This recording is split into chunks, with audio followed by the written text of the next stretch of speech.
আসসালামু আলাইকুম বন্ধুরা, কেমন আছেন সবাই? আজ আপনাদের সাথে শেয়ার করব মাস্টার্স ভাইবার উদ্দেশ্যে বরিশাল যাওয়ার পথে আমার একটা দারুণ অভিজ্ঞতার কথা। আমাদের বাড়ির কাছের ব্রিজটা মেরামতের জন্য বন্ধ থাকায় আমরা একটা বিকল্প রাস্তা ধরে যাচ্ছিলাম। আর বিশ্বাস করুন, এই রাস্তাটা ছিল অন্যরকম সুন্দর। দেখুন রাস্তার দুই পাশে কি সুন্দর সারি সারি গাছ। মনে হচ্ছিল যেন প্রকৃতি আমাকে হাতছানি দিয়ে ডাকছে।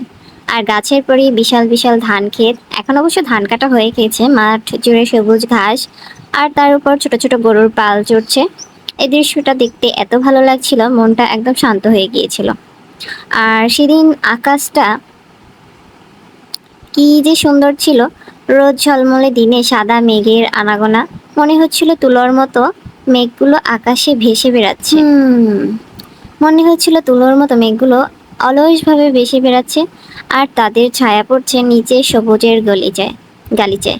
সত্যি বলতে এই পরিবেশটা আমি ভীষণভাবে উপভোগ করছিলাম। আসলে বরিশাল যাচ্ছিলাম আমার মাস্টার্স ফাইনাল পরীক্ষার ভাইবার প্রস্তুতির জন্য। ভাইবার আগে একদিন একটা প্রস্তুতি ক্লাস ছিল। স্যার প্রজেক্টরের মাধ্যমে খুব সুন্দরভাবে সবকিছু বুঝিয়ে দিলেন। আমরা সবাই ক্লাসটা দারুণ উপভোগ করেছি। ক্লাস শেষ হওয়ার পর আমি কিছুক্ষণ ক্লাসেই বসেছিলাম। তখন মনে হচ্ছিল এটাই বোধহয় আমার শিক্ষা জীবনের শেষ পরীক্ষা। হয়তো এভাবে আর ক্লাসে বসা হবে না, আর হয়তো এভাবে কখনো বন্ধুদের সাথে আড্ডা দেওয়া হবে না। অদ্ভুত একটা বিষাদ আর ভালো লাগার মিশ্র অনুভূতি কাজ করছিল বুকের ভিতর, যে এই তো লেখাপড়া শেষ, আর আমার কোনো লেখাপড়া থাকবে না, প্যারা থাকবে না, চিল করব লাইফে। তো যাই হোক, এভাবেই আর কি আমি ভেবে চিন্তে মানে পার করছিলাম। এর এর মধ্যে ক্লাস শেষ হয়ে গিয়েছে। ক্লাস তারপর বাইরে এসে দেখি আমার পার্টনার আমার জন্য অপেক্ষা করছে। বাইরে বের হওয়ার পরে কলেজ ক্যাম্পাসটা দেখে খুবই খারাপ লাগলো, যে এই ক্যাম্পাসে আর কখনো আসা হবে না, কখনো ঘোরাফেরা করা হবে না। ক্যাম্পাসের খাবারগুলোকেও প্রচণ্ড মিস করব। যেমন এই মামার ভেলপুরি, তারপর আরও একটা মামা ছিল বিখ্যাত, তার হচ্ছে ঝালমুড়ি। এগুলো আমার খুবই প্রিয় ছিল এবং আমি যতবার কলেজে আসতাম প্রতিদিনই খেতাম, ততবার খেতাম। মনে হয় যেন এটা না খেলে দিনটা সম্পূর্ণই হতো না।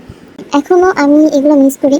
তো আমি ভেবে রেখেছি যখনই সময় পাবো, সুযোগ পাবো, আমি চলে যাব, ওখানে গিয়ে আমি খেয়ে আসবো, কারণ এগুলো কখনো ভোলার মতো না। আর বরিশাল বিএম কলেজে তো ঝালমুড়ি মামারকে সবাই চেনে, কম বেশি সবাই চেনে, বিখ্যাত। আর গেটের পাশেই ছিল সেই বিখ্যাত মামার ভেলপুরির দোকান। আহা, মামার ভেলপুরির স্বাদ অতুলনীয়। দেরি না করে ঝটপট অর্ডার করে ফেললাম ভেলপুরির জন্য। আর ভেলপুরি খাওয়া শেষ করে আমরা আবার বাড়ির পথে রওনা দিলাম। বরিশালের সেই সুন্দর রাস্তা, দুই পাশে গাছপালা আর মাঝখানে পিচ ঢালা পথ, সব কিছু মিলিয়ে দিনটা ছিল সত্যিই অসাধারণ।